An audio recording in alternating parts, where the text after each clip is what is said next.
Good evening, everybody. Hi, I would like to thank you all for joining us today. We are gathered here today with schools from all across the country. My name is Skye Jackson, and I'm a rising senior at Episcopal High School in Alexandria, Virginia, from Chicago, Illinois. I'm grateful to have been born into an environment that shaped my understanding of what's right and what's wrong. And I've learned to be more sensitive to the presence of racism within my surroundings, but specifically within historic and well-respected institutions. So my efforts to start a National Black Student Alliance and to initiate this national discussion on racism in education began with me being a student leader in communities that I love, and from that love, recognizing that some of those communities need to change. The recent Black At movement, where students are using social media to expose racism at predominantly white institutions, has shown us that racist comments about our hair, the use of the N-word by non-Black students and teachers, bigoted white parents making us feel like we don't belong, along with the countless other racist scenarios, happens everywhere. Traditions that are based in slavery and Jim Crow are all in contrast to the school's stated goals of making sure that all students are known, valued, and supported. And it happens nationally. But it's not just the traditions that needs to change. It's the curriculum, teacher-student relationships. We need to realize the mental health effects and that the fears outside of campus are even more real now. We have student speakers who will talk about all these topics and to show what it's really like going to a predominantly white institution today. And then we have our expert speakers, some of the most prominent national leaders in this day, like Dr. Mehrsa Baradaran, Dr. Mary Frances Berry, Dr. Eddie Glaude, Dr. Michael Eric Dyson, Marcia Dyson, and Angela Rye. With the help of all of you, teachers, students, administrators, we pulled together this first national discussion, and those of us on this call today are from nearly every state in the U.S.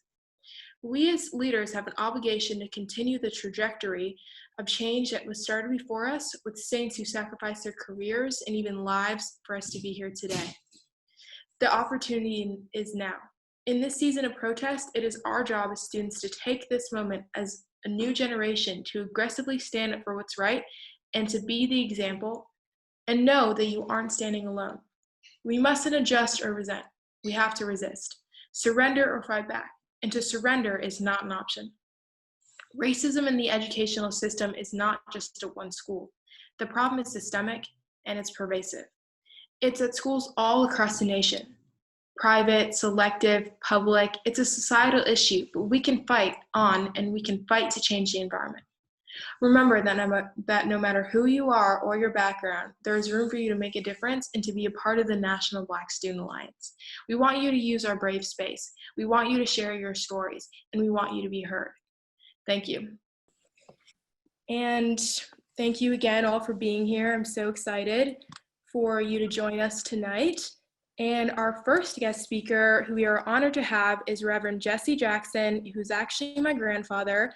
And he's been fighting in this fight for over 60 years from the time he participated in a sit-in trying to use the public library in Greenville, North Carolina. Reverend?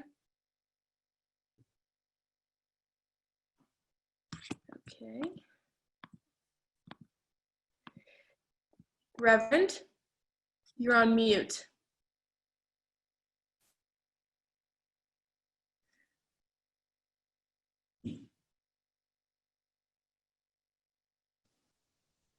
I'm not on mute now, right? Yes, you're not on mute now. Yes. Skye, you made me nervous.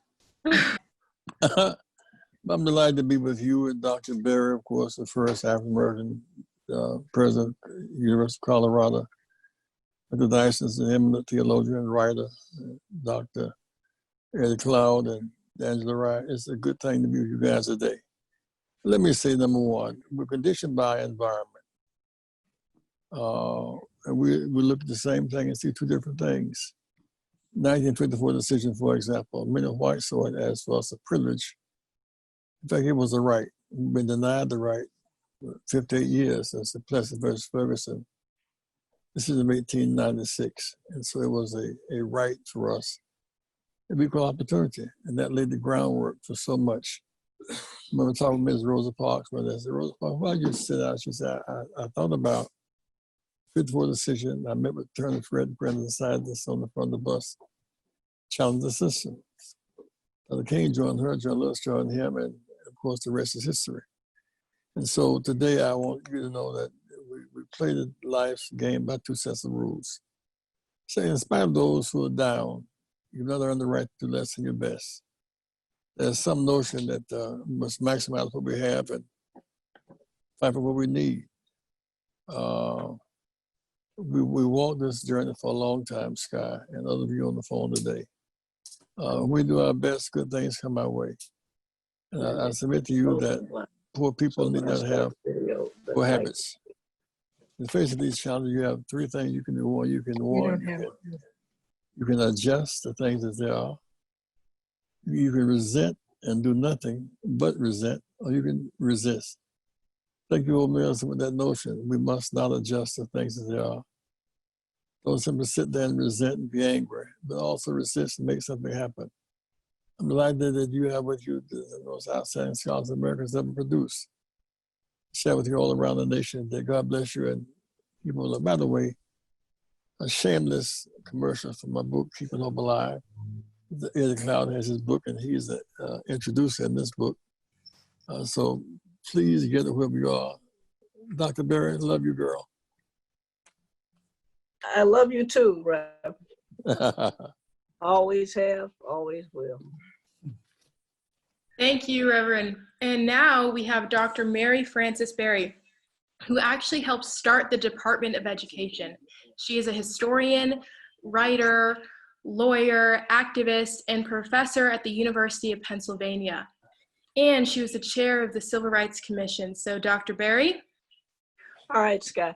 I just wanted to say that I think it's wonderful that the students have gotten together to put on this forum and to start this whole process of dealing with this issue. I can do a lot of things today, but I don't have much time. First of all, I'm late getting on because we had a tornado out here an hour where I am, and lots of trees are down and people are hurt and stuff. And we have no internet. I just figured out how to get on the internet without being on the internet. But anyway, let me just say that the whole history of Black people has been a struggle for education. I could go all the way back to slavery, which I won't. I could go all the way back to Jim Crow and all of the segregated, unequal education that people experienced. I could talk about Booker T. Washington, talking about a whole nation went to school after emancipation. I won't do any of that because I don't have time. So let me just say this, that the reason why these schools, especially these sort of elite private schools, started taking Black students at all was because of protests and insistence on it in the South, that they started doing that in the 1960s, or people suing them, or some kind of pressure that was put on. And the fact that they were no longer able to get tax exemptions from the IRS as a nonprofit if they were discriminating on the basis of race, even if they didn't get any public money under Title VI, the Civil Rights Act, meant that there was even more urgency about getting some Black folk into the institution. The benefit of being there, though, is not just what you guys are working on to make the environment better for you where you are, which is really important. And you ought to come up with a plan at the end of this discussion for how you're going to force that kind of reaction on the part of the school, so this won't be a one-off. But the other important thing is to change the behavior of the people who are there so that they can become, if they're racist, anti-racist, and stop behaving the way that they're behaving, so that when they go out in the world, and when you go out in the world, we have less structural racism to confront in our society. That's the benefit. And the other benefit is to be in all institutions, and especially in the ones where networks and pipelines are important for what you do after that, going on to higher education and out into the world of work. So I think it's wonderful what you're doing, and I'm glad to be a part of it. This is my third generation of Jacksons, I guess, that I'm dealing with. And I'll just listen as long as I can without whatever it is I'm hooked up to going out, and I will follow closely what you've done. And thank you for asking me. Thank you, Dr. Barry. It's always a pleasure to talk to you, and I've only gotten to know you recently, but I've loved our conversations and I've learned so much already. Now we will be having 6 student speakers giving their testimony of what it's like to be Black at predominantly white institutions today. These are all current students. They will speak for 3 minutes each, sharing their stories so that we can understand the critical issues in which they face, which are very similar to those of 20, 30 years ago. Our first speaker is Lourdes Russell. Lourdes will be highlighting the curriculum, inequalities, and lack of faculty representation at these schools. She's a rising senior at Stonebridge School of the Sacred Heart in Bethesda, Maryland, and the president of her school's Black Student Association. In her community, she organizes protests, marches, and other events regarding different forms of social justice. Thank you, Lourdes. Lourdes? Hi, everyone. Thank you for tuning in tonight. And as Skye mentioned, my name is Lourdes Russell, and I am one of the millions of Black students across the country whose history has been erased and rewritten in effort to coddle and shield our white peers from understanding the atrocities committed on this soil against Black people for the past 400 years. In my own personal experience, world history courses have felt dominated by European history, and United States history courses have only focused on the trials, tribulations, and triumphs of being white in America since the early 1600s. Because of the slavery that's been glossed over, the lynchings that go unmentioned, and the oversimplified laws that kept our ancestors from existing freely, it is clear that we cannot count on our education system to teach us our history. Black history is lost in our education system, and I am a firm believer that erasing Black history has been entirely intentional. According to a study conducted by CBS back in February called 50 States, 50 Ways of Teaching America's Past, only 7 states do not require history books to mention slavery. 8 states do not mention information on the civil rights movement at all. 2 require mention of white supremacy, and 8 do not mandate information. 16 note the cause of the Civil War as simply states' rights, leaving out the real reason, which was states' rights to enslave our ancestors. If you've heard of the windows and mirrors analogy being used at your school, where you need windows that give you insight into the identities of others and mirrors within which you can see your own identity, it's clear that there are little to no mirrors for Black students, but plenty for our white peers. In addition to an inaccurate education, there's a lack of Black representation in the faculties of predominantly white institutions. In attending PWIs since kindergarten, I've only had 1 Black teacher. For example, at my current school, just under 4% of the entire pre-K through 12 faculty is Black. Lack of representation in our schools makes us constantly untrusting of the environments we're in and of the people we're around all day. Lack of representation immediately discourages Black students, given that there are few people, if not none, that could possibly understand the experience of being Black in this country. By teaching accurate history and promoting the diversity and representation that students need to flourish, PWIs can finally begin to start their long journeys towards being actively anti-racist institutions. And a word of advice for Black students: don't allow your PWIs to constantly use you as a guide for what they should be doing to do better. They must do that on their own. Thank you for listening, and have a great night. Wow, thank you, Lourdes. And that was quite touching. And now we will hear from Roysworth Grant III, class of 2021 at Brown University. Roysworth is studying theater arts and political science and will be touching on the traditions and standards that are often rooted in racism. Roysworth? How's it going, everybody? Thank you so much. My name is Roysworth, as Skye said. Thank you so much as well, Skye, for having me and allowing me to be a part of this conversation and to share a few words. If you haven't heard already, America is a pretty racist country. That's not new news. That's about as obvious of a fact as the sky is blue. But there surely is a time in a Black person's life where the word racism and the bliss of not fully comprehending the horror of that evil collide to create an eternal nightmare that doesn't cease when you wake up the next day. For me, that revelation happened at a mere 13 years old. Growing up, My late grandmother Canzetta, after every Student of the Month accomplishment or every successful straight A report card, reiterated an adage to me that I'm sure everyone who has the same skin color as mine has heard from a family member before. As a Black person, you have to work twice as hard for only half as much. Like many other Black students who go off to boarding school at a young age, half as much often felt like nothing. Don't get it twisted now. I was raised in all Black communities in South Orange and Irvington, New Jersey, where I would regularly see Black love from couples who held hands walking to ice cream dates, Black success from Dr. Obi, who was my pediatrician since the day I was born, and Black joy from laughing and playing with my classmates who looked like me.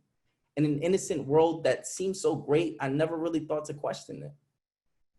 I'd been accustomed that Black is beautiful, but with the traditions at my new school, like many other Black students have felt and continue to feel, I was told that being Black was anything but.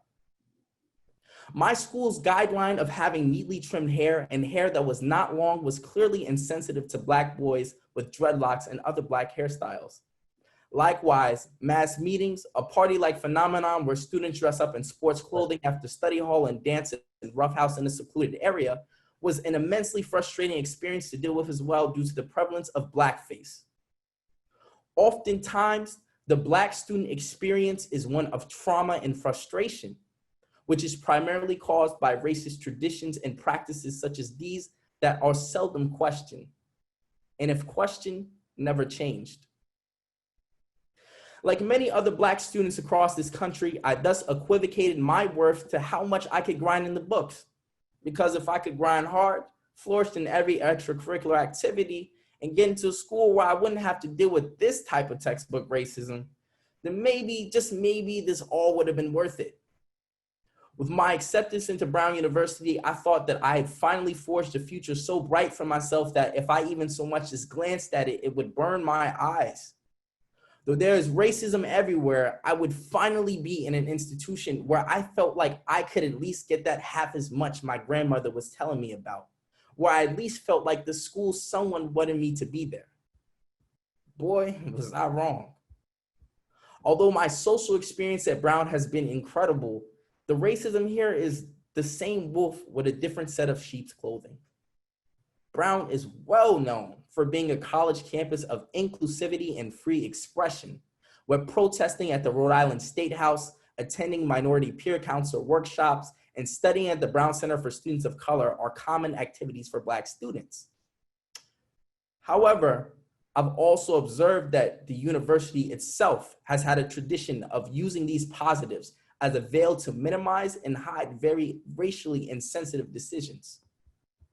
The coronavirus outbreak led to a widespread student demand to have a universal pass system for the semester, as many Black students such as myself do not have the same resources at home to perform at an optimal level. When Brown explained why we would not partake in this nationwide trend, the explanation was very much, we all need to pick ourselves up by the bootstraps during this tough time, instead of truly recognizing Black students are often not on an equal playing field as their white counterparts. Furthermore, Brown recently cut the varsity track team as a part of their excellence initiative to reshape Brown athletics. That was such an unbelievable decision because the track team is the most diverse team in the school, and they're also winning. On top of that, the sailing team, an all-white club sports team, was promoted to varsity. There was such an uproar at this decision that the track team was reinstated at the varsity level. But needless to say, the damage was already done.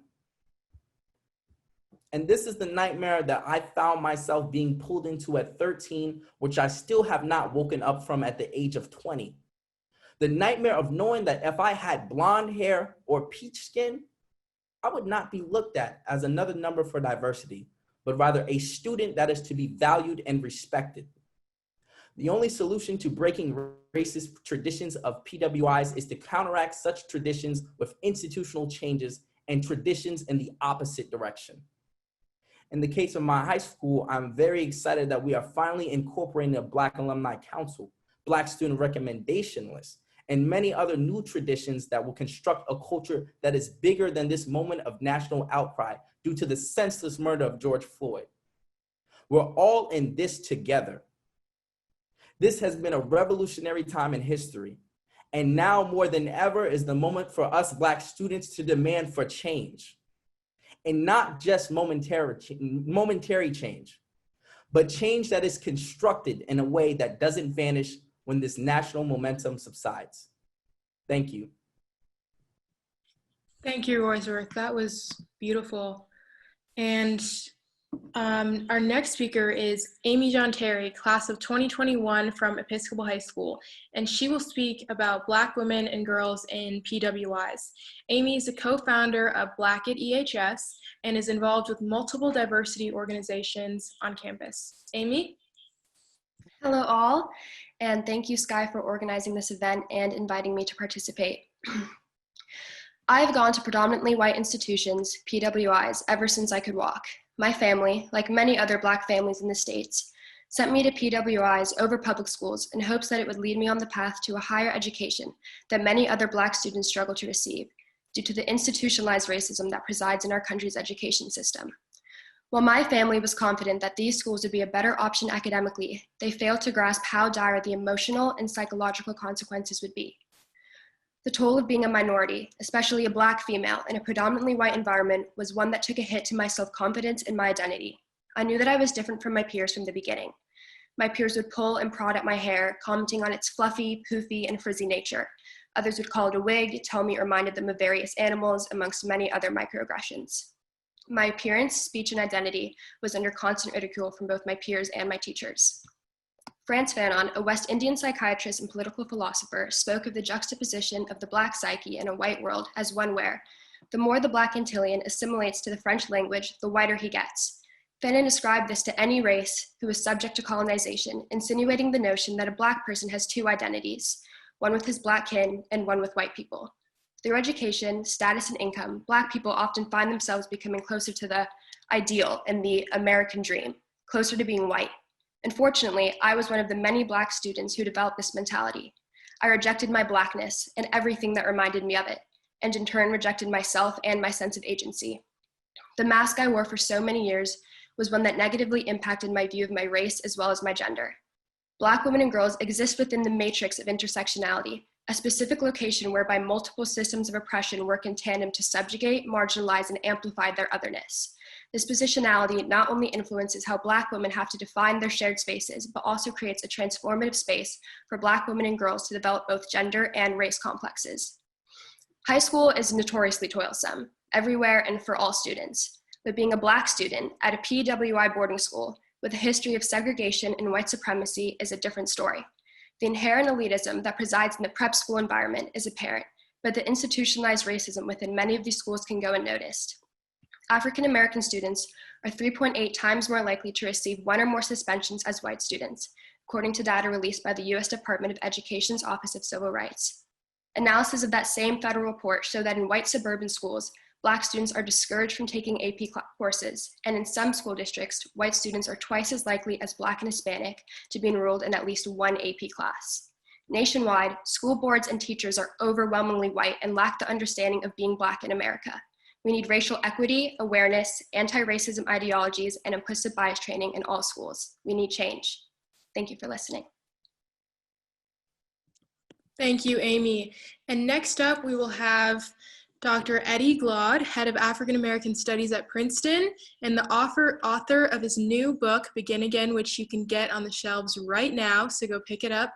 Dr. Glaude?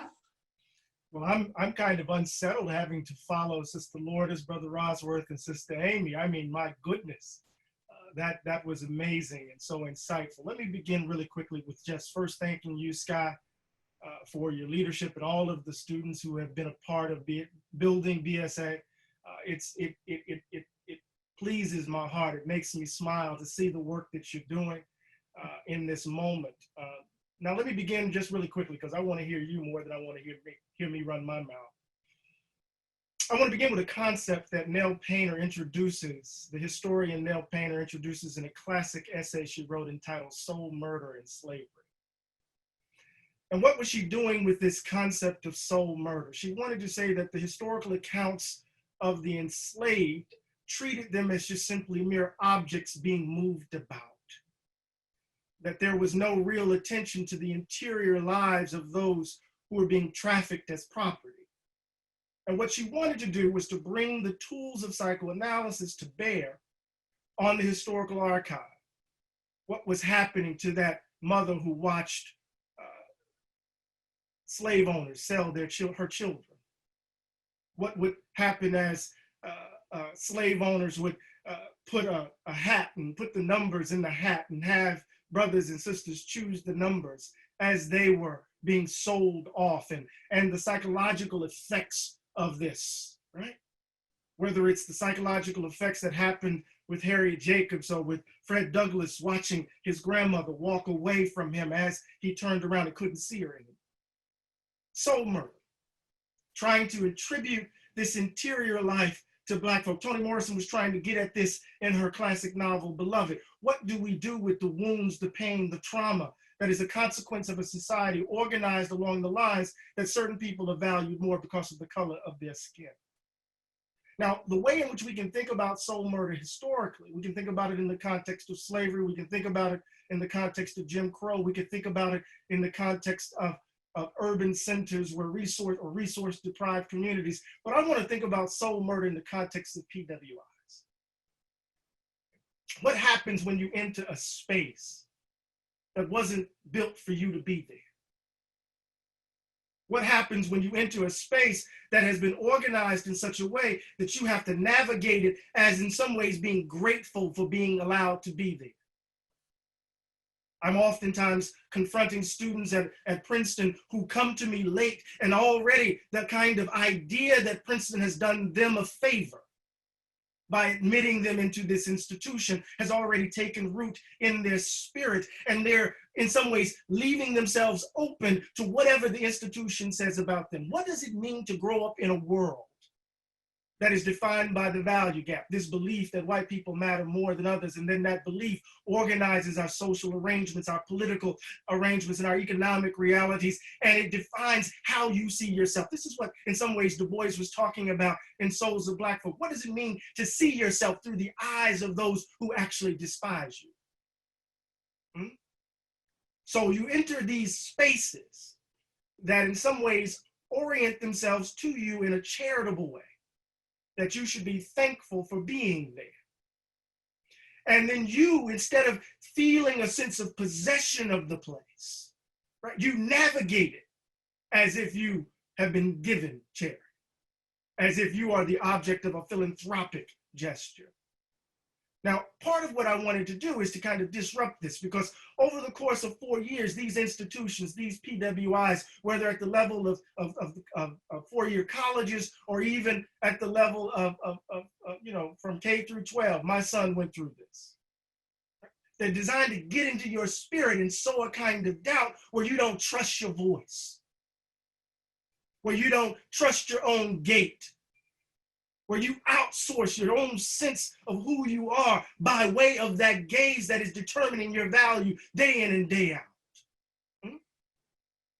And so how do we interrupt this? And this is where Jimmy Baldwin comes to mind here. I only got a few more minutes here.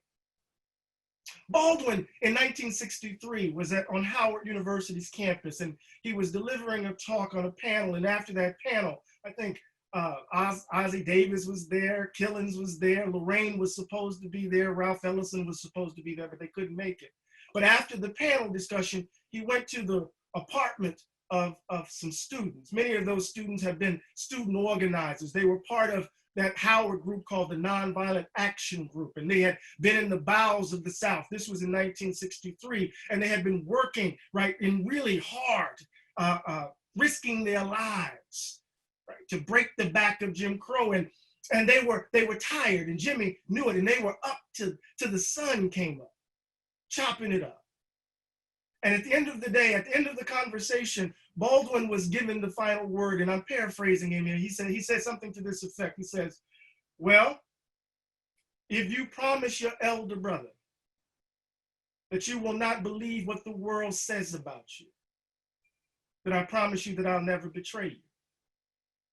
Whatever the Negro problem is, according to white folk, For us, those of us who have to raise our children, those of us who have to look you in your eyes, we have to try to keep from what the world is saying about you from taking root in your spirit, from determining how you see yourself, how you judge yourself, how you move through space, and time.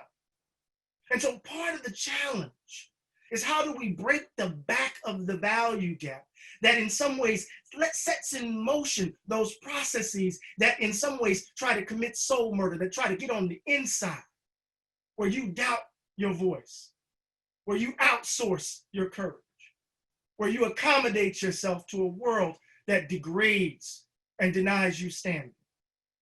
Baldwin insisted that if you are to be truly educated, right, it requires a certain kind of acceptance of a willingness to question the world as it is. So what BSA is, in my eyes, right, is a rejection of this idea that PWIs are these spaces that you should be thankful to be walking in or walking among, but rather you need to take possession of them. Walk in these spaces on your own terms, but figure that out for yourself. What does it mean to begin that journey now, so that when you enter a Brown Roysworth, you walking with a different kind of gait? So that when you end up in these other institutions, you're not giving your spirit over to these places who don't give a damn about you. I keep telling my students over these so many years, and I'll shut up after this, why would you give your soul to these places? Why would you even open up the possibility that they could have you judge yourself through their lens? Flip the damn script. You shouldn't be thankful for being at a Brown or an Episcopal. They should be thankful that you are there. That in the grand scheme of your life, these institutions are about this big. And what God has called you to be, Lord, they have no idea. So you have to get a sense of yourself to fortify your spirit, to hold off soul murder, to hold off the value gap, to find the vocabularies to give voice to your greatness. And sometimes that will require that you sing off key so they can hear you. Sometimes that will require you to tell them the truth when they don't want to hear it. But Jimmy was right. Don't believe what the world says about you.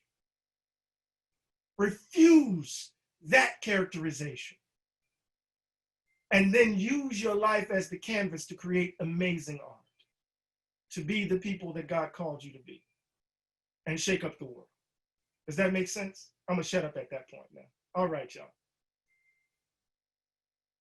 Thank you. Thank you so much, Dr. Glaude. And now we will have Mylon Patton, and he is class of 2022 at the University of Chicago. Mylon? Thanks, Skye, and good evening, everyone. And first and foremost, I'd like to thank you again, Skye, and the co-creators of the MBSA for bringing together this panel of fellow students and experts and thanking me to take part. My name is Mylon Patton. I am a political science and economics double major at the University of Chicago with a minor in human rights. I am co-chair of the Student Advisory Committee, Student Advisory Board for the Institute of Politics, and organizing intern for Reverend Jackson and Rainbow Push. I will be briefly discussing the fear of changed and divided relationships as we anticipate going back to school. I've had the opportunity to speak with students from elementary school to college who have participated in the movement this summer. And the fact of the matter is that there exists a feeling of uncertainty. Black students are uncertain and afraid of the potential reality that the friends they used to rock with last year may not want to rock with them this year.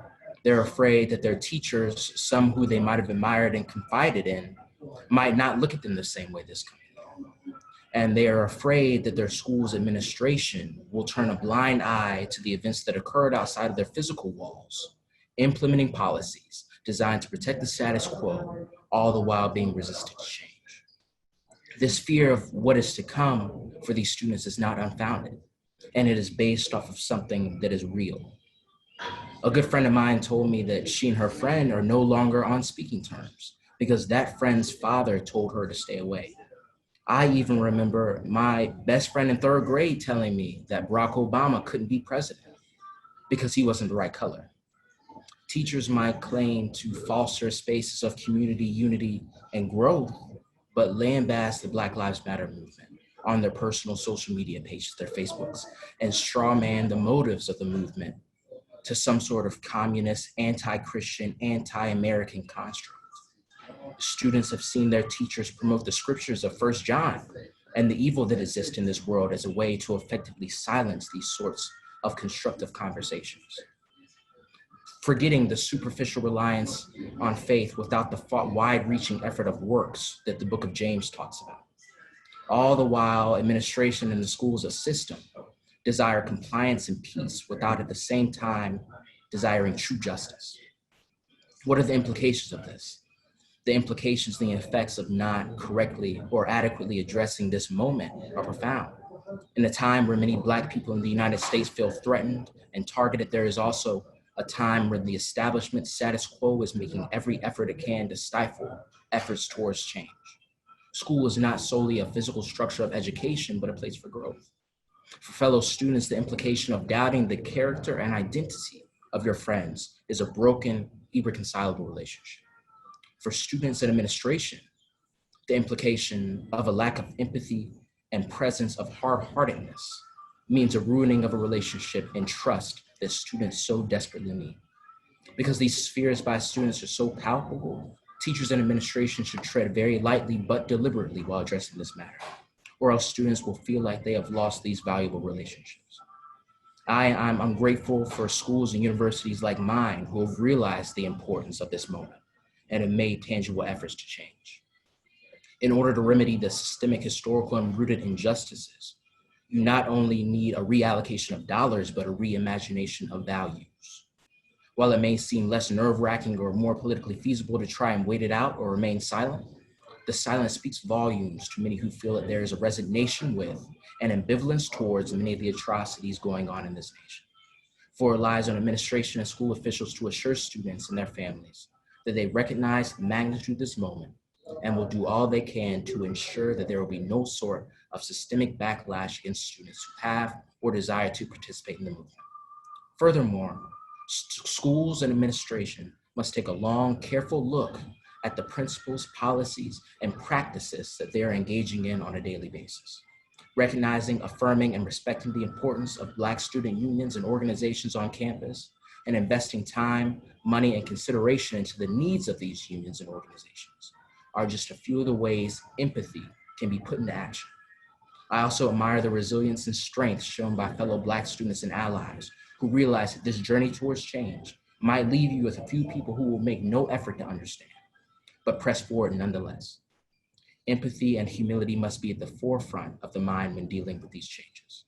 I'm looking forward to hearing from my fellow colleagues and from the experts as we continue to share these stories and create ideas toward a better future. Thank you. Thank you so much, Mylon. And now we will go right into Dr. Michael Eric Dyson. And Dr. Michael Eric Dyson, he is a Georgetown University sociology professor, New York Times contributing opinion writer, and the contributing editor of the New Republic and ESPN's The Undefeated Site. Dr. Dyson? Skye, thank you so very kindly. It's a great honor to be here. The immortal, legendary Reverend Jesse Jackson, my friend for several decades, and to see his granddaughter doing such extraordinary work and carrying forth that legacy is heartening. And it's great to be on here with so many great people, the great Angela Rye and so many others. Let me say that I'm honored to talk about this issue because obviously I've been teaching at a PWI for a while, and I started at a historically Black college and university, a college in my case, Knoxville College. And that experience was so winning because it was so centering, it was so profoundly engaging. It gave me a sense of who I am further as a human being. And so I think it's extremely important to talk about being Black without apology or explanation. We ain't apologizing for who we are, because who we are, who you are, as a student of color, as a Black student at a predominantly white institution, means that you bring such intelligence, such insight, such passion, such power, that you pull from and draw from the long legacy and the profound trajectory of liberation and emancipation that produced you. And even though you may not have yet caught up intellectually with the profound interpretation of that legacy, you are in your body the fruit of a long quest in Black America for us to be able to come into spots and spaces, and even indeed spirits, that have tended to reject us, to resist us, to demonize us, to cast aspersions on us, to act like we ain't what we are. And so to be in those institutions, to be in those spaces, is to occupy them with the understanding that you bring to bear that tremendous history, that tremendous tradition, that tremendous trajectory. And even though you may not be fully aware of it, as the fruit of that labor, as the manifestation of the imagination of your great-great-grandmothers and great-great-grandfathers and your other ancestors, there's a sense of pride. There's a sense of loyalty to them in the best sense of that word. So there's no need to apologize. There's no need to apologize for the Blackness you bring. And as you know, Blackness is a lot of things to a lot of different people. We ain't got to adhere to one narrow conception of what it means to be Black. We know Black is very different. It's very varied. Some of us coming from the hood, some of us coming from suburbia, some of us coming from the East Coast, some coming from the West Coast, some coming from the city of Detroit, West Side, what up? Some people are coming from rural Southern agrarian culture. Wherever you come from, your Blackness is portable. Your Blackness is enviable because it's yours. And who you are as a Black person is continually evolving. So when you go into these spaces, as you change, as you modify, as you transform, don't be ashamed. Don't be suddenly frightened. Understand that the very process of growth is a tribute to what has been poured inside of you. And what has been poured inside of you by these tremendous traditions and these tremendous histories and these tremendous trajectories is to take yourself as far as your gift and your vision will allow you. And then without explanation means that you ain't be trying to describe and explain to folk the complexity, the nuance, the beauty, the power of the Blackness you possess. Now, when you go to school, there's a lot of stuff you're going to be explaining. There's a lot of stuff you're going to be getting involved with, trying to understand better. But what I mean here about without explanation is that there is no asterisk affixed to your name, that ain't nobody else got to do what you got to do, that they don't have to explain if they happen to be, you know, from a particular region in America where they are seen as part of the dominant culture. No explanation needed. They are American implicitly. So are you. You are part and parcel, woof and warp of this American scene. Without you, America would be boring. Without you, America would not be as powerful as it is. Without you, America would not live up to the true meaning of its creed, as Dr. King said. Ralph Ellison said, imagining what would America be without the Negro? What would America be without Michael Jackson or Ralph Ellison or Toni Morrison or Beyonce? Black is king, right? What would America be without the high intelligence of our great thinkers and scholars and our doctors and physicians, our lawyers? What would America be without Thurgood Marshall? What would America be without you? Find your particular niche, your particular position, your particular power, your particular gift, your particular talent, your particular authority. And I'll end by saying this. The great Howard Thurman, the prophetic mystic, the great man of faith, said the following: refuse the temptation to scale down your dreams to the event that you are now confronting. In other words, whatever event you are confronting now, don't scale down your dreams to meet that event. Elevate that event to meet your dream.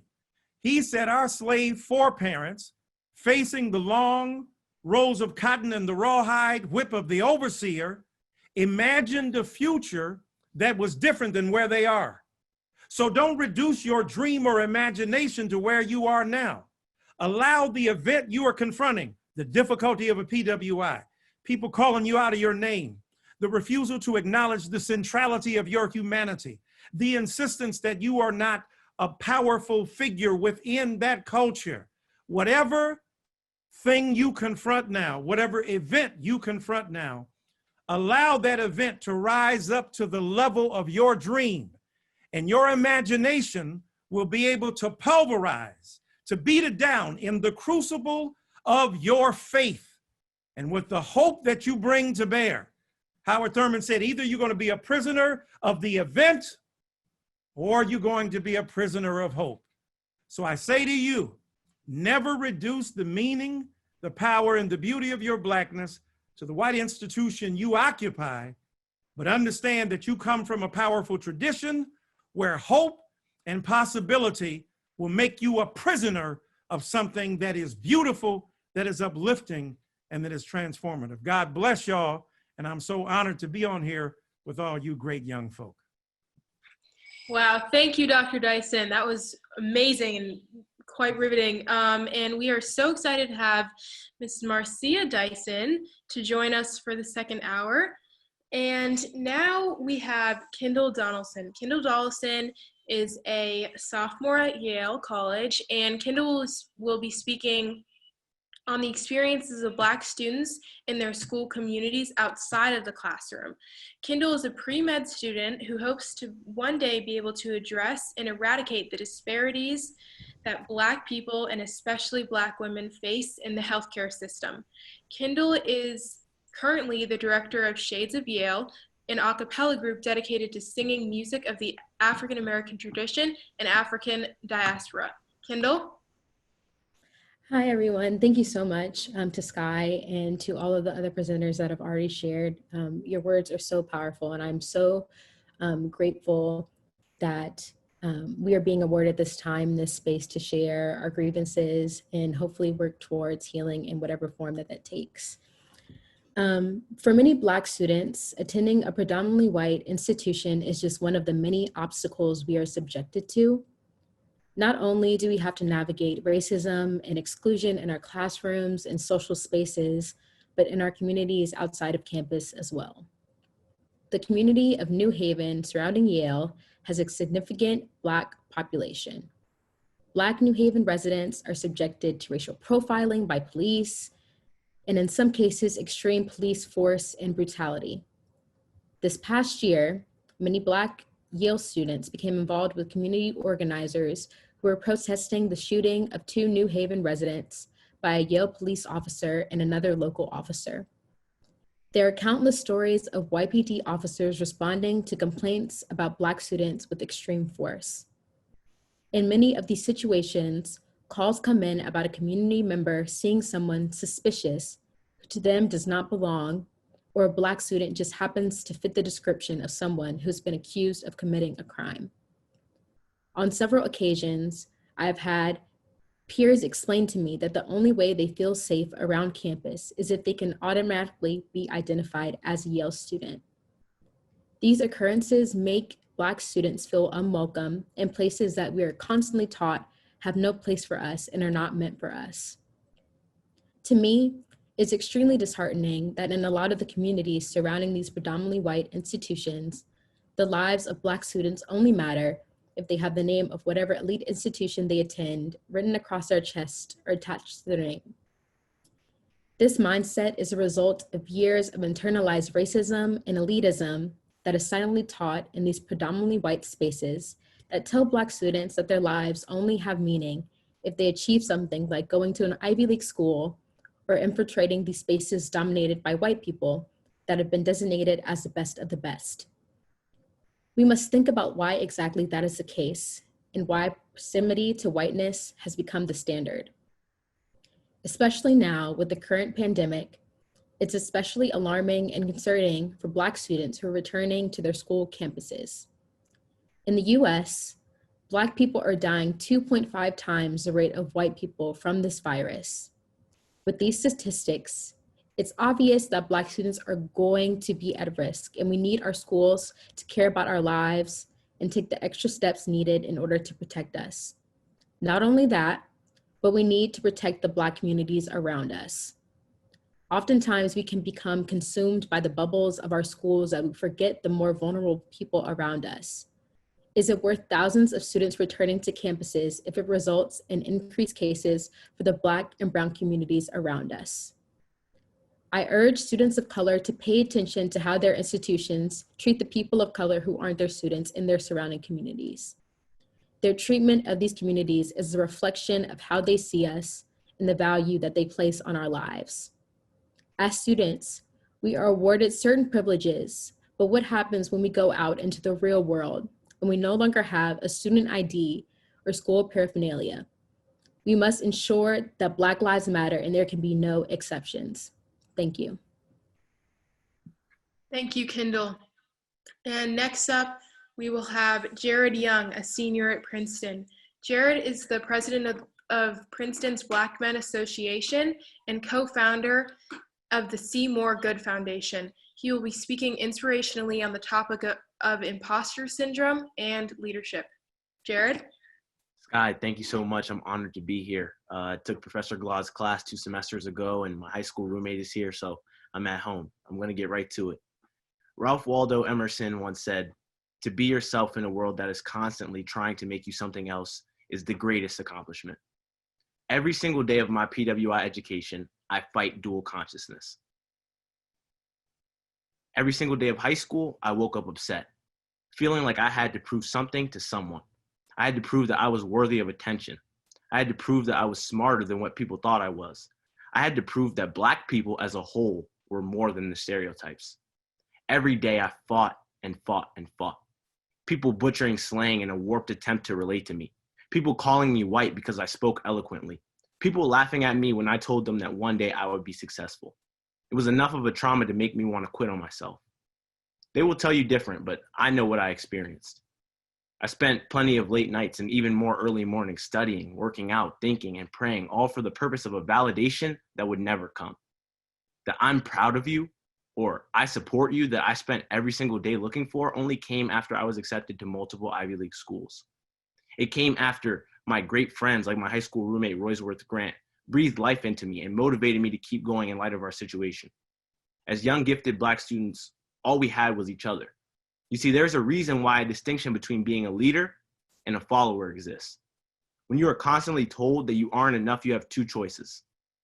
You can follow, becoming an imposter and shell of your former self, or you can lead, holding on to any sliver of hope or word of positivity to power you to have the courage to have what it takes to stand alone, to rise above the need to be loved by people who will never really accept you for being you.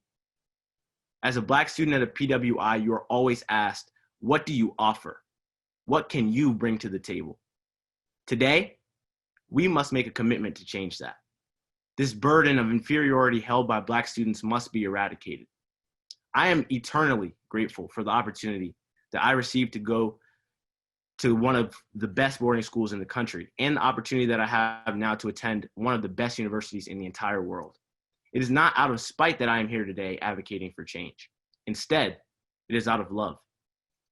As James Baldwin put it, I love America more than any other country in the world. And exactly for this reason, I insist on the right to criticize her perpetually.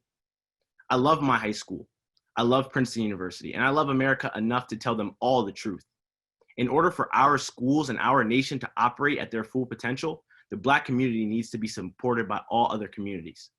Inherent to the right to freedom of speech is the freedom to listen. And injustice anywhere is a threat to justice everywhere. If all lives truly matter, then you will hear my testimony and be as traumatized as I have been, but you also will be as hopeful as I am for a better day. Together, we can ensure that no Black student, and any other student for that matter, faces an incessant pressure to feel love. People should be loved for who they are and encouraged to be who they are. And ultimately, all they should offer is their true self. Until this goal is achieved, we cannot rest. And that's why I'm here today, and I will continue to be here. Thank you. Thank you, Jared. And next we will be listening to two different monologues from two of our most foremost national leaders. First, we have Dr. Mehrsa Baradaran, a law professor and the Associate Dean for Diversity, Equity, and Inclusion at the University of California, Irvine. She's written 2 riveting books, How the Other Half Banks and The Color of Money. Dr. Baradaran? Thank you so much. Can you hear me okay? Yes? My internet's okay.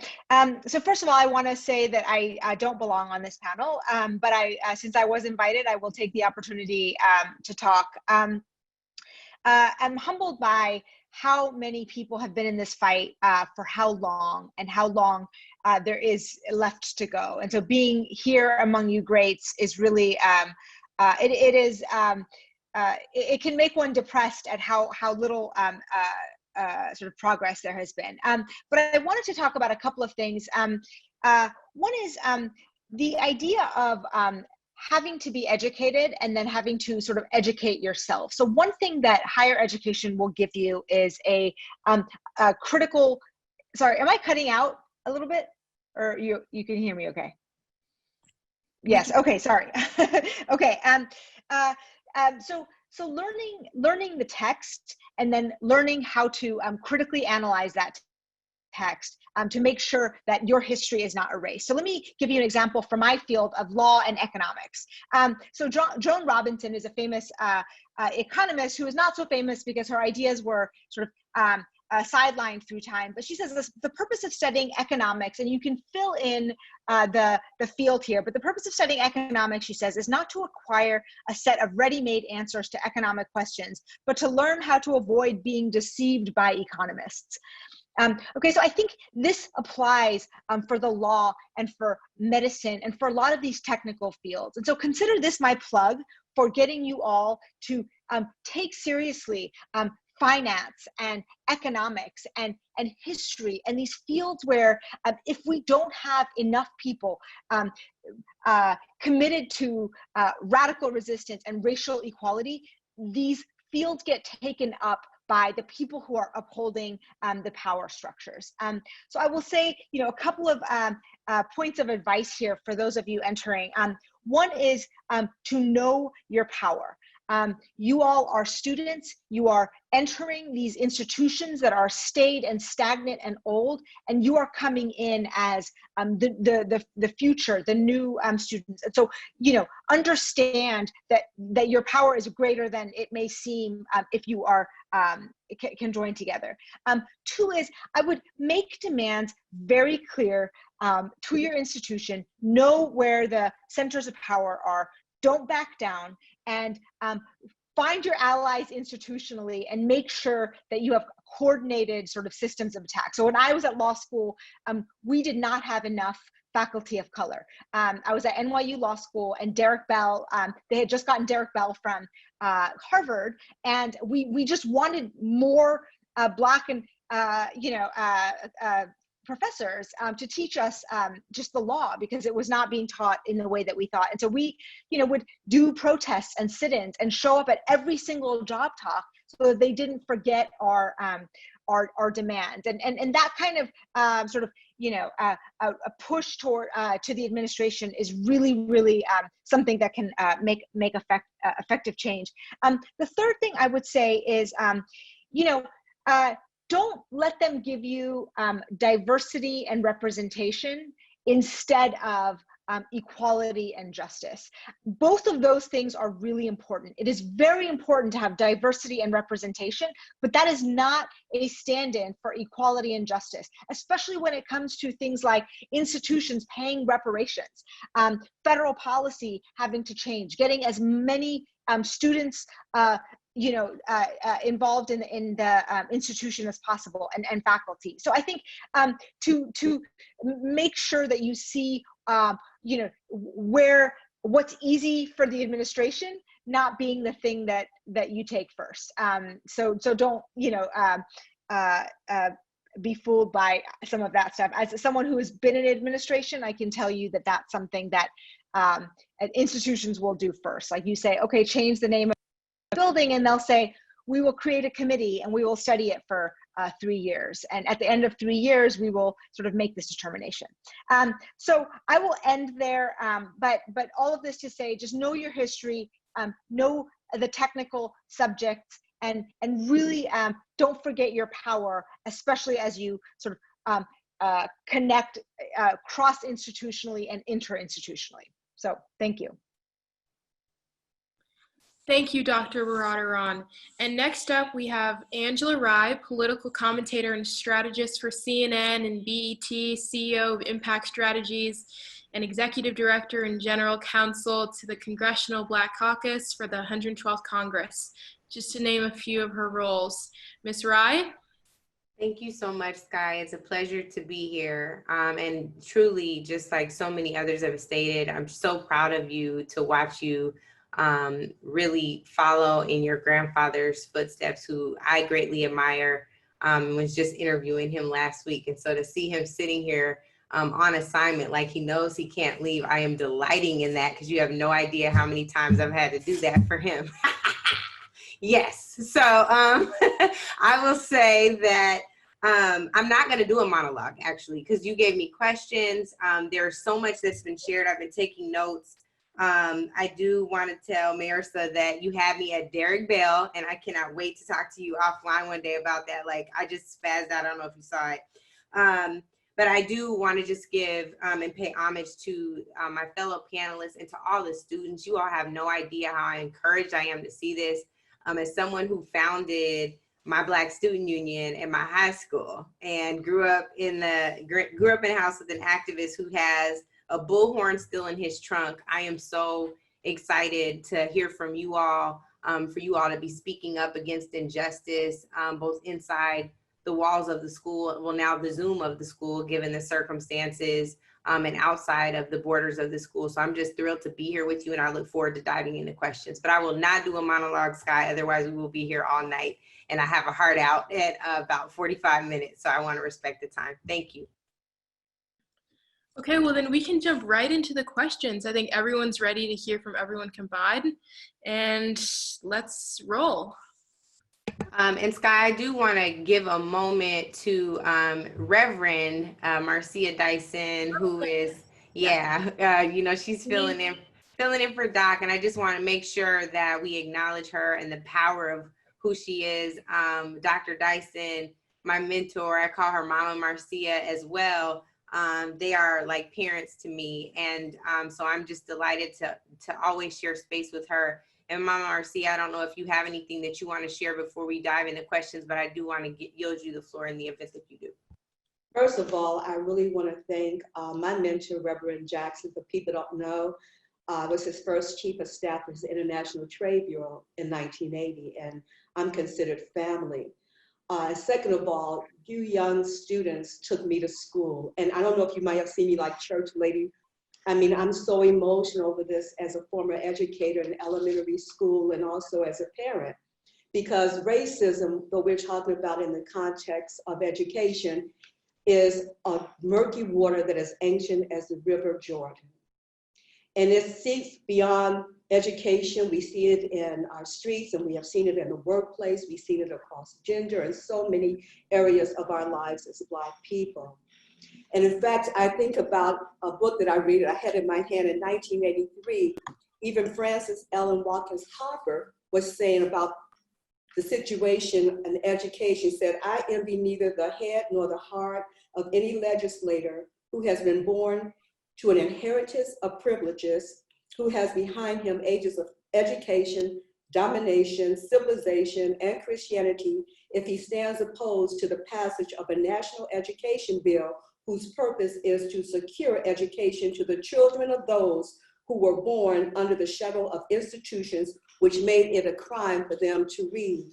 And that was written in 1893. And I'm sitting here now approaching my 69th year. And as a mother, to think that almost 50-something years ago, when I was going to a public high school on the south side of Chicago, that it was integrated, but I was taken AP courses, topology, advanced science, and I couldn't be the smart Black girl.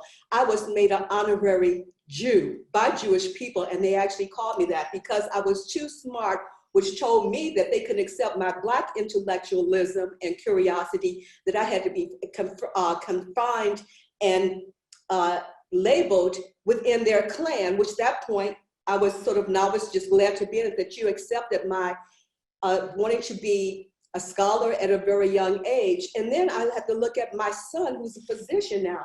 When he went to his first medical school, the University of Chicago, his dean of nursing actually called, the dean of the school actually called and told him that if he didn't do well, that's okay because your people don't test well.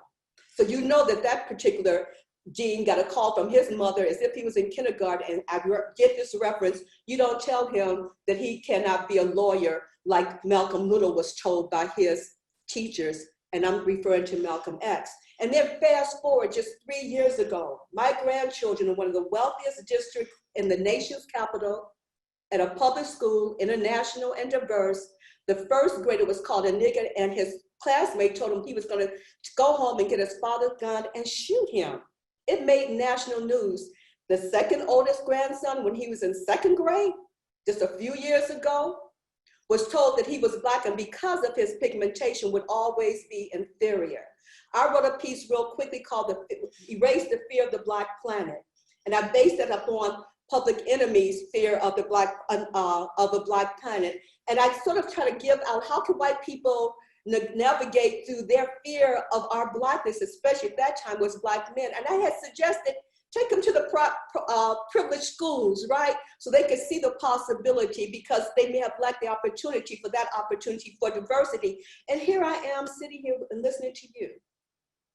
Understanding that if they had taken that Black boy to school and they had met you, then the situation would not have been so different. But what is different than my writing is that you're taking the helm of it, and that's how change is done. It's done peer to peer.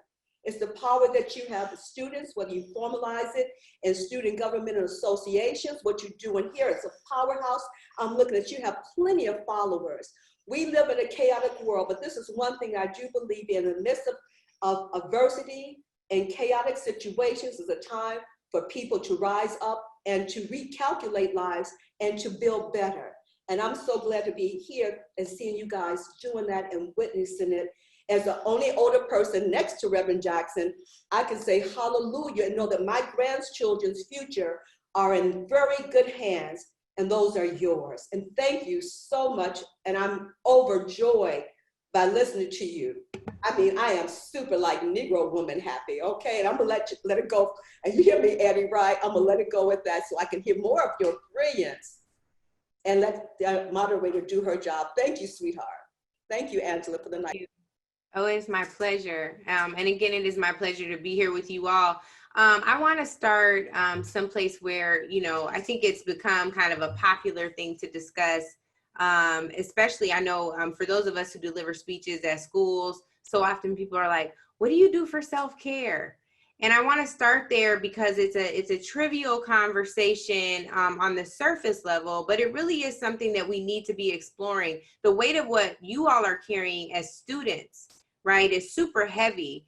And in our culture, historically, we've been taught that we can't take care of ourselves because we have to take care of everyone else. Similar to what I believe Lourdes was saying about what she's learned or what she hasn't learned, right, about slavery. And we have been kind of known, especially Black women, as the mules of the world, carrying so much, carrying more than our weight. And so what does it mean for you all as students to engage in self-care practices now, knowing that your mental well-being is important, your emotional well-being is so important as you carry these issues, because as you get older, you're going to be given even more responsibility, especially as you are effective, and you all are already so effective. And so I really want to hear from the elders first, of which I consider myself. But I want to hear from the elders first on this. If we could be brief, because I want to see if the students have already started to engage in these practices at all. I think it's an important place to start because it grounds us in being able to go forward in the truth, knowing that we're taking care of ourselves and each other so that we can continue the work. So I'll start with any of the students who feel called to answer the question. Otherwise, I will do Socratic method. All right. Roysworth, how about you? Yeah, sure, totally. I think with self-care is really going out of your way to do things that just make you happy. And, you know, for me, again, it's usually just work, work, work. And especially with, you know, dealing with all the stuff I'm seeing on the news, I kind of find it being hard to make time to do little things like play on my PlayStation or, you know, read a comic book or stuff like that. So, I mean, those are some of the big ways that I take care of myself. But also, I think it's very important to do things such as meditate and to pray. I find that as a form of self-care, and especially meditation, just because, again, as I said, so much negativity going on in the world that it's very important, you know, every morning for me to be able to refocus and to be able to set my intentions and my goals for the future and making sure I'm still keeping my head in a very positive mindset so that I know I can be able to bully through all the things that are going on within my life and dealing with racism and stuff like that. Thank you so much. And I think, Lourdes, I think I saw you take your the mute button off, so I want to yield the floor to you. Yeah, I was just going to say, it does get really difficult to take time for self-care. It gets hard to remember, honestly. You know, you have meetings planned, you have different things you're supposed to write, different things you're supposed to speak about, and you often forget to take a moment before you go to bed or before you eat or whatever, and take time for yourself. And so I've, especially in the past few months, have had to realize that myself and have had to truly put in my Google Calendar break where I can't open my email, I can't do anything school related, anything, and I just I eat something that I like or whatever. I play games with my little brother. I do a bunch of different things just to kind of take my mind off of everything that's going on right now. And it's so difficult to do. And at first you feel really guilty, actually, because you're like, I should be devoting all of my time to this work. But when you do that, it's so detrimental to your mental health. And I just have truly realized that it's indispensable to take a few minutes out of your day, even if you have to truly put it in your Google Calendar and schedule yourself for a break. And for the sake of time, I'm not going to go to every single student, but I do want to go to at least one of the elders. Yes, Mehrsa, Eddie, and Marcia, I'm calling you all the elders with me. Just to see if there's a practice that you engage in that would be helpful to the students who are both on the panel and who are listening. Well, I'm listening to your reflections, and it's really good to take time away. First, again, I'm amazed at the pressure that you're under, that you have to carve that out, or that it's not within your, you know, wherewithal to even have that leisure as children. I still see you all as children and still in that realm of age of innocence. And I'll say, take time to play. I climbed a tree 2 weeks ago. Now, howbeit I did have the fire department on speed dial, but I let the child in me out. You know how what's that song, let the cool in you? Let the child in you out, and you still have time to play, and it's really important, all right? But you don't have to climb a tree, but I think you should do something that you love as young people, you know? And I think that that's what would really bring us happiness. In fact, if the whole world act like children, unless they were bullying, I think it would be a better place myself. Thank you. I want to go to something Lourdes mentioned, and I think the generational connection here is profound. You talked about one Black teacher, having one Black teacher, and then when Mehrsa talked, she talked about sit-ins and protests to ensure representation on faculty. I want to know how many of you all on the panel have experienced that same underrepresentation of Black teachers, Black instructors, and Black faculty members. Can you just raise your hand if you've experienced that? Okay, and so we heard what Mehrsa said she did to combat this, right? The protesting, the sit-ins. What other things have you all engaged in? What other kinds of actions and practices have you all taken to solve for that? I'm really asking for the people who are watching so that they can engage in some of the same practices to ensure representation. Jared, I see you. Go ahead. Yeah, I can definitely take that. One thing that I have done is I've sought out external factors to get that mentorship. So whether that's joining, let's say, national student coalitions like the National Student Leadership Council or Management Leadership for Tomorrow, it's a great college organization, or even like within my church, figuring out ways to get more mentors in my life. One of the things that happens when you get into a PWI is you get bogged down into that bubble mentality, and really taking that time to outsource yourself even and step away from that bubble and find the people that you need to have in your life that lead you in that right direction and serve as that mentor for you is something that is a practice that I kind of honed in high school, but really mastered in college, to where, you know, if I found myself not in any classes with any Black teachers, I'm going to go to the local Boys and Girls Club or the local YMCA and seek out that Black leader in our community and find that way to have a bond with him or her. Thank you so much. Are there other thoughts about what else can be done, what other actions can be engaged in, or what other actions you all actually have engaged in to ensure more representation in your schools and at the instructor level? Mehrsa, I see you. Oh, you're on mute. Okay. Can you hear me okay now? Yeah. One of the things I think is really great now as a diversity and chair, but also as a student previously, is actually come up with names. So very clear demands for, like, here's a job market. Here are 10, faculty that teach in this that are all, like, everyone is qualified. I mean, don't take not qualified as that's a ploy. They use that to shut down the conversation. There's no such thing as unqualified. They are plenty of qualified PhD students, and the most unqualified faculty I've ever been taught from were usually of the dominant race. That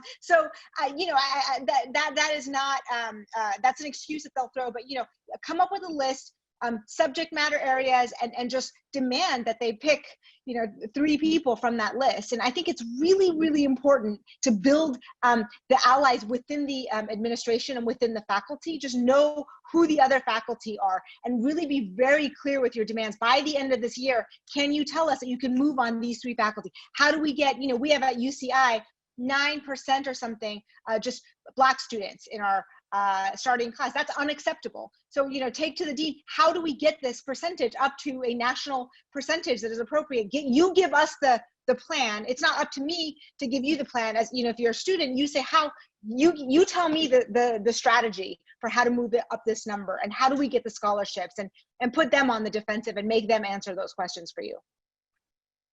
That's really good teaching. I think one thing that you all can learn, and to tie this in to the next question, is once you come out of the womb as a Black child, as a person of color, you are automatically placed, if you are conscious, on any diversity committee, the head of the diversity committee. You might become the chief diversity officer in the school. If they don't have this, you just automatically step into that. And so the less you resist it, the easier it becomes. And to that point, there's a question here from Brooke Fortson, who says, how do you deal with educating parents who are not supportive of diversity initiatives and or outspokenly against them?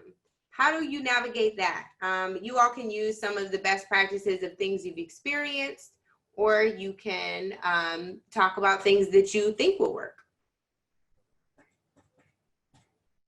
While they're waiting, I want to say, when I was teaching, the thing about it is that you have to also educate the parents. And since we know that children are formed at a very early age, especially when you think about your interaction with other children from other ethnic groups. One thing that I'm proud about is a book that I'm helping to push the sales of. It's called The Sandbox, and it's a story of inclusion and embracing differences. And it has children from all around the world, written by 2 Black women, Amelia and Carolyn Furlow, because the parents have to read that book to the children, right? So they're learning as well, because we assume that the parents supposedly know everything, and you think that they would teach their children well, but they don't, because they don't know sometimes themselves, or they just put blinders on it. So I believe it starts at a very early age. And so using tools in a very elementary level sort of help move that along faster, so that hopefully when we have this discourse and this conversation next year with other students, that maybe given what you guys are doing, that it won't be as clamorous and troublesome as it is today. Thank you. Mama Marcia. Anybody else on that? Okay. Oh, yes, go ahead. I would just, Dr. Dyson, Michael Eric Dyson talked about the tradition out of which you come. And I'm just thinking about the young students, and Reverend Jackson, I'm referring to you as well, thinking about Student Nonviolent Coordinating Committee and how many of those young students made a decision to join the movement, to risk themselves over and against their parents' will.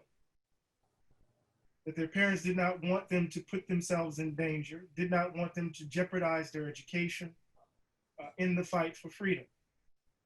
And what they did is that they chose to act anyway, and in the doing, educated their parents. You see the difference? Sometimes we think that we got to educate our parents as a precondition to the doing. Before we can do, we got to get them to sanction it. Particularly as you get into those college years, as they try to track you, I tried to track mine, right? Try to get you to see what you need to do and what you are. Sometimes it's in your doing that we learn, in your choices that we learn. And so I just want you to stand in that tradition. That sometimes you just got to step out there because this is your life and this is how you're going to find your voice in this moment. And we learn from that choice and from that decision, if that makes sense. What we're doing now, right, Eddie? We're learning from their, yes, what we're doing right now with you guys. Absolutely. I love that. I think that the next thing I really want to highlight, Roysworth, you talked about having to work twice as hard for half as much.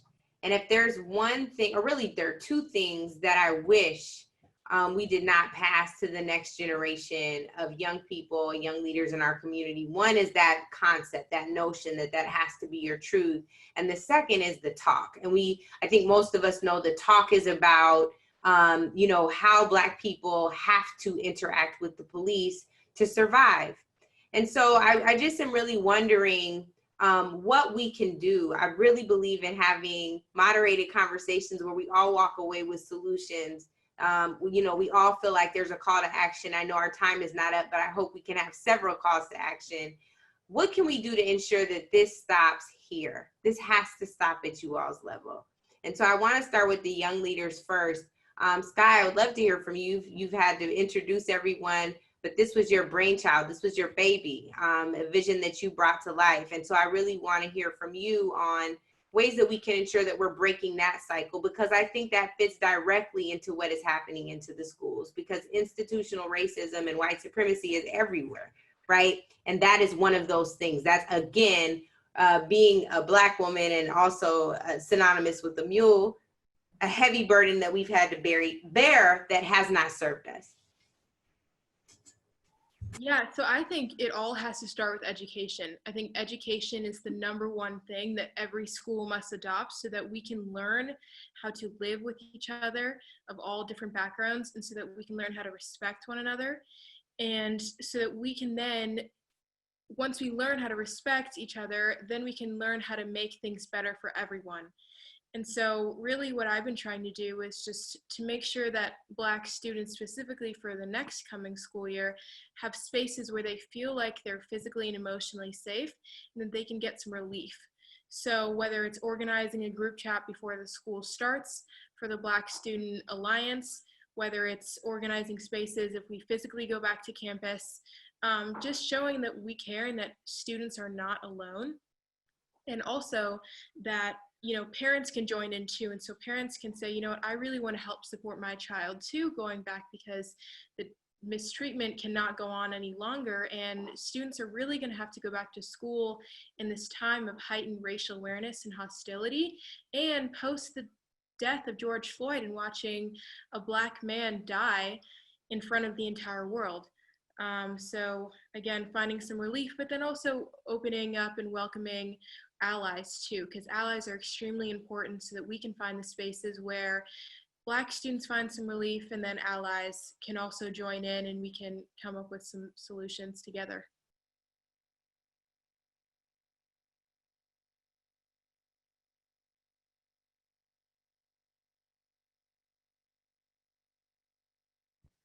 We cannot hear you.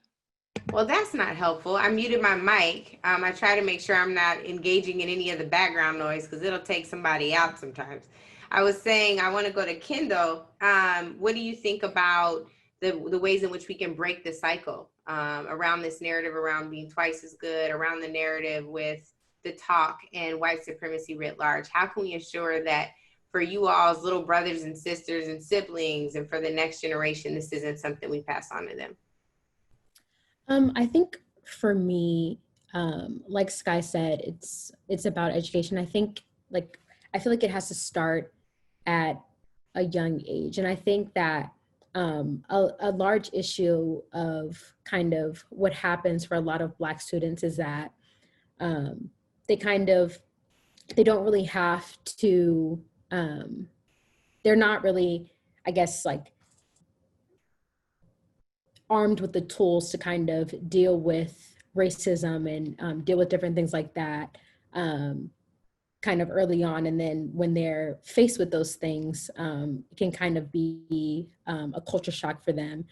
And it kind of, I think that can be very detrimental to students. And I think that in order to kind of, even to make sure that's kind of totally eradicated even before it happens, is making sure that we are changing the communities that we live in to be places where Black people have allies and where they have people who respect them and where they have people who are putting in the work to be there for them and make space for them. And I think that's kind of the best way to kind of prevent things like the talk, or prevent things from having to teach your children or your younger siblings about how they have to kind of change their attitude or change the way in which they act whenever they're going into a certain place, but changing those spaces so that they are welcome and open to who Black students already are.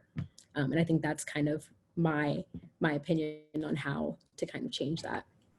Thank you, Kyndall. I'm going to add a layer onto that. Eddie, I see you, but this layer I want to add on for you to fold this into your response.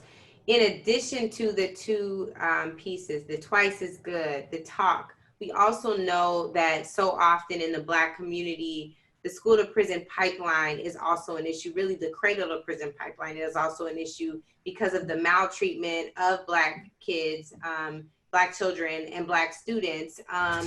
And I think that this is something that we also have to unpack. It goes right to the heart of white supremacy, as we know. And Skye, I'm folding in part of your question here around what we do to ensure that we break that cycle as well.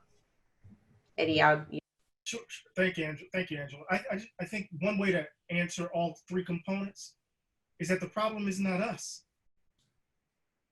Right? The problem isn't us. So this is where we have to engage in this revolutionary inversion, right? That we have to flip it. That the problem that we confront when it comes to the school to prison pipeline isn't about our behavior necessarily. It's about how we're being distinguished and singled out for a particular kind of treatment disproportionately. The fact that we have to give the talk. I can give my son the talk every single day. That his behavior doesn't dictate how that police officer actually is going to behave. He could do everything right. He could be as cordial, call him sir. Think about what happened in Aurora, California, and Aurora, Colorado. Right? So I think the fundamental thing is to flip it. And this is Jimmy Baldwin's insight. He says, I'm not the N-word. I never have been. The question is, why did you need the N-word in the first place? And until you figure that out, we're in trouble. So oftentimes we kind of move in these spaces in such a way that we have the wrong frame. So the question is not for us to fix ourselves. You got to fix you. And once we get that in our mind, then we have a different orientation. and a different stance to the institutions we inhabit. Does that make sense? A ton of sense. I'm sorry. I'll just add, for me and listening to you, Dr. Glaude, is that I think that white supremacy is just a mask for white inferiority in relationship to Black people's capabilities and what we have demonstrated over ages of who we are and beyond the 400 years on this soil called the United States of America before it even became that.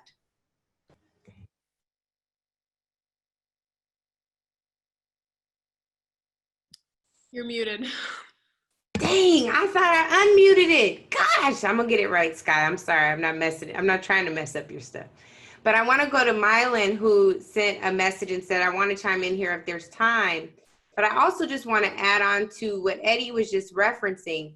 Yes, we're not broken, but yes, we have a responsibility to show people who clearly don't know the right way to treat us, the right way to legislate around us, the right way to executive order around us, right? And I think that's a part of it. And even dealing with school administrations for us. So Mylon, I yield to you. Yes, and I completely agree, as well as with Dr. Glaude. You know, a conversation that I have with many people that I speak to or who are not necessarily Black, I always tell them that, or many times I tell them that it is only Black people who have to see on the news corpses. It is only Black people who have to see their fellow people dead on the streets, dead in the grass. No other race really has to see that. And really putting in perspective for them the trauma that this nation has put on Black youth who have to go on social media every day and potentially see someone who looks like them dead, like an animal, shot dead like an animal. No one else has to see that. So, and talking about our responsibility, you know, we cannot be strong for others until we're strong for ourselves. And we must be there for each other. You know, we have to have the wisdom to realize that this struggle is not new, and speaking to our elders helps out so much. You know, speaking to my grandma, my papa, every single time I go home about the good old days and what they had to go through and what and how our generation is and ideas towards change. And alongside that, you know, the mentorship of Reverend Wilson and Reverend Jackson and Rainbow Push. And with that, the hopefulness and resoluteness to realize that there is light at the end of the tunnel. Continuing to speak to those who may not agree with you, continuing to let your actions speak for themselves. As I talked about my third grade friend back in 2007 when President Obama was running, the action spoke for itself. My parents took me out for 2 days so I could bus up to Washington, D.C. and watch the inauguration. That action spoke for itself. You know, we have so much hope as a people, and I'm so hopeful. And, you know, this conversation, convening with people, it is just such an amazing thing, from experts to students, and having so many people tune in nationwide. We do realize that there is light in it. And we do realize that there is a power that can be given to us from these ancestors and experts and older people who have come before us, the generation who's come before us. So I'm so very hopeful. Thank you, Mylon. I want to just pivot really quick to a question that I believe is related to the part about teaching the oppressor in some instances, and folks who have been a part of and beneficiaries of white supremacist systems. Marley Gordon asked for help in this question. She says, I will be mentoring first-year students of color, but I'm not a person of color myself. I've tried my best to learn about the systemic racism of our country, but no matter how much I learn, I will never experience it myself. How can I best show empathy for my students? And she says, I hope this makes sense. It does, Marley. And we understand it. Understand also when we get tired, but we scheduled this forum because one, Skye told us to, and two, because we do have some answers and some experts who will weigh in here. So I'm gonna yield the floor to whomever. I hope some of the students will speak up too, because y'all are gonna have to guide your instructors sometimes, right? So I'm gonna yield the floor to you all. Yeah, I can comment on that.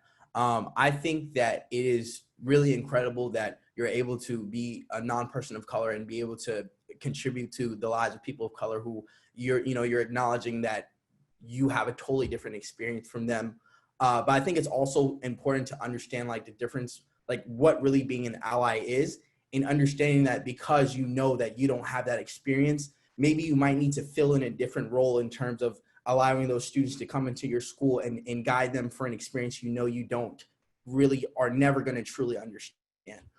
So I think just my initial reaction to that is maybe being an ally in a different way where, you know, you're able to reach out to somebody who has that experience in that identity groups for them to be able to, you know, really be able to dive in and give them whatever advice they really will need to be able to succeed at that school, while you can also be there to support them in a role that, you know, whatever they need, any type of help that they need in order to guide these students, you'll be able to give that to them. But I just think that the fact that you are acknowledging that you don't have that identity group is very important, and that is also something that should be taken very seriously as well. I see that Reverend Jackson wants to speak. Reverend, you're on mute. So as soon as you unmute, I'm going to call on you. And while they're unmuting you, I just want to flag, I just think this is such a great note of encouragement from Mary Dent, who says, as an elder, I couldn't be more proud of this group of young abolitionists. I taught high school for 15 years and prayed that someone would pick up the mantle. You are here and I am humbled in your presence. On a local level, is there any way we can partner to assist you on your journey? And she says she lives in the DMV area. So Skye, I think that probably will go to you. And then Reverend, I'm checking for when your mic is muted. Okay, Skye, do you want to tell her if there's anything folks in the DMV can do to support some of your efforts? So we... Angela. Uh-oh, Skye, your granddaddy got the floor. No, Welcome. I'm just, this is such a grad course. I wish the whole world could hear these brilliant students express themselves. Two things come to mind to me. One of them is that I always have 1 foot planted in reality and 1 in aspirations. And since I inherited and had to earn it, I look back over victories. I remember in the 6th grade, Mrs. Shelton, we went to her class, and because she was the tough teacher, I moved to just 5 of us to class, and Ms. White, she even class out. Ms. Shelton came in, she wrote big words on the board. We said 6, not 8. We kept saying this, 6, not 8th grade. She turned around, she said, these are no longer big words, and she said, these are polysyllabic terms. Roger is thesaurus and Falcon Wagner's dictionary. I will never teach down you one, you little brass man, run for president one day, or governor. I don't want to miss my calling. I ran president in 84. She ran on my ticket, became the first Black state senator in South Carolina. Victories. They, Dr. King and John Lewis spoke in Washington. I look at these victories from Texas around to Florida, up to Maryland. We could use a single public toilet. We can buy ice cream at Howard Johnson. We can run a room at Holiday Inn. That day, Black soldiers and Latinos had to sit behind lots of POWs on American military bases. The flag flew above them. But there was 1 Black official in the whole South, Leroy Johnson. 1 Black in the whole South, and he was state senator from Atlanta, Georgia. When Ali had been denied access to boxing for 3 years, it was Leroy Johnson who used this one guy. The axe held swinging. Lester Maddox was the governor of Georgia. He developed a relationship with him. Lester Maddox's son did something, broke the law. Lester gave my son a second chance. They gave him a break. So he went to Lester Maddox. He said, I have a friend who deserves a second chance. And so I want you to help him. So Lester said, who is he? He said, Ali. Lester said, I can't do it. He said, well, you promised me I helped you. So what happened was, he said the white supremacists will attack me if I do it. And so that happened. And the fact is, he maneuvered really back in the ring, 1 guy from the whole South, Leroy Johnson. The thing that strikes me about this is so significant is that I've been victor of a result of winning. We sat in the library in 1960. We won that battle. We went to Washington, we won that battle. 60, we won the battle. 65, the right, we won that battle. And now I watch a generation of you young students who now must take a battle to another level. One is to know that racism is mental sickness. Racism is a belief system rooted in unreality. It's skin worship, it's skin idolatry, it's ungodliness, it's a sin. The belief that one is superior, one another is inferior is not right, and it's unscientific. But the other thing is, I said this in I close, is that as we look at the revolution Eddie Glaude talks about, we are not the bottom, we're the foundation. Bottom is where you end up, foundation is where you start from. July 14th, 1770, we've been here 157 years when we set the table, we cook the food, we can sit at the table. They call that democracy. Only white male landowners could vote. 89 years more of slavery. We were the foundation. Lincoln freed us. We saved Lincoln.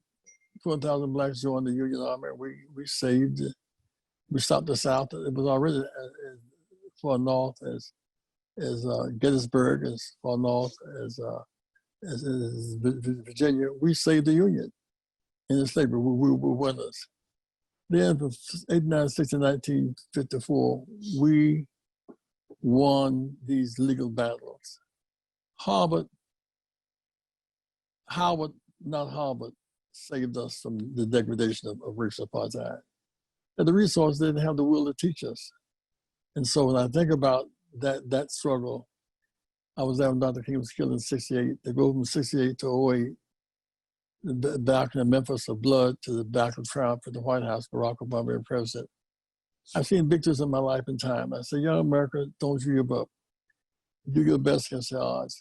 And know full well that when you put your foot in reality, you must fight. Don't give up. Why do we do so well on the football field? It's hard to be a professional athlete, basketball player. How are we so good at that?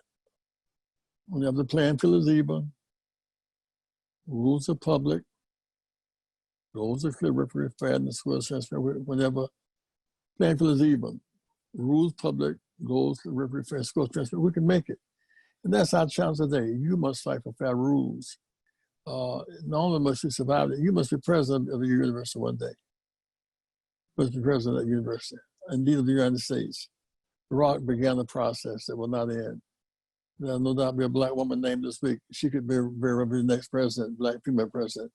So we won some victories in these last years. I'm excited about and to hear you talk today. I'm just overjoyed with joy. Skye, my friend, I love you so much. Proud of you, girl.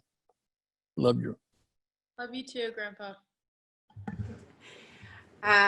We love that moment. We have about 7 minutes left. And one thing I am is a respecter of time. Skye, I know you find that hard to believe because I was late, but because we have a heart out, I want to make sure I give everyone a really quick opportunity to just give folks a call to action at home. Those who may be watching, have been struggling with this in their own schools, maybe administrators or educators in these institutions, or maybe in completely different industries.